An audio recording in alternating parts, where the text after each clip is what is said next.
ሰላም ዛሬ ይዤላችሁ የመጣሁት ከፍተኛ የሆነ የስኳር ችግር ላለባቸውና የደም ግፊት ላለባቸው የተለያዩ እንቅስቃሴዎችን በመስራት ጤናቸውን መመለስ እንደሚችሉ ያውቃሉ።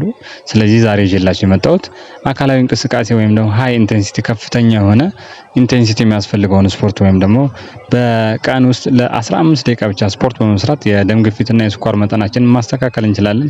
ከአመጋገባችን ስርዓት ውጪ ማለት ነው። ወይም ደግሞ አመጋገባችን ማስተካከል እንችላለን። ከዚህ በተጨማሪ ደግሞ በስፖርት ማስተካከል ይችላል ማለት ነው።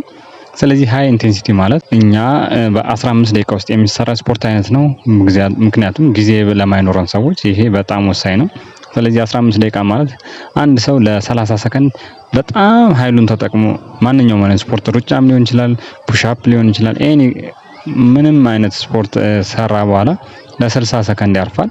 ይሄንን 8 ጊዜ ደጋግሞ መስራት ነው። አጠቃላይ 15 ደቂቃ ይወስድብናል። ይሄን መስራት ካልቻሉ ደግሞ 20 ሰከንድ ስፖርቱን ከሰሩ በኋላ ለ60 ሰከንድ እረፍት ይወስዱና ከ60 ሰከንድ በኋላ ድጋሚ ለ20 ሰከንድ እየሰሩ ይሄን 8 ጊዜ ሪፒቲሽን መስራት ማለት ነው።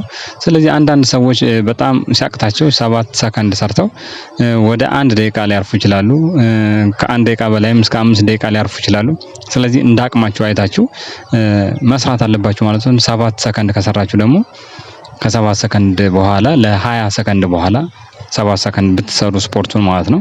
ከዛ ደግሞ 20 ሰከንድ ታርፉና ድጋሚ 7 ሰከንድ ትሰራላችሁ፣ ድጋሚ 20 ሰከንድ ታርፋላችሁ። እንደዚህ ያደረጋችሁ 8 ጊዜ ብትሰሩ አካላዊ እንቅስቃሴያችሁን ብታደርጉ ከፍተኛ የሆነ የሰውነታችሁ ውስጥ ያለውን የኢንሱሊን መጠን ያስተካክላል፣ የደም ግፊታችሁን ያስተካክላል።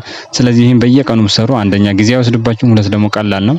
ይሄን መስራት ያለባችሁ ጠዋት ነው ከእንቅልፋችሁ እንደተነሳችሁ ማለት ነው። ስለዚህ ከአመጋገባችሁ ውጪ ይሄን እንቅስቃሴ በመስራት የደምና የስኳር ግፊታችሁን ማስተካከል ትችላላችሁ ማለት ነው። ስፖርት መድኃኒት ነው።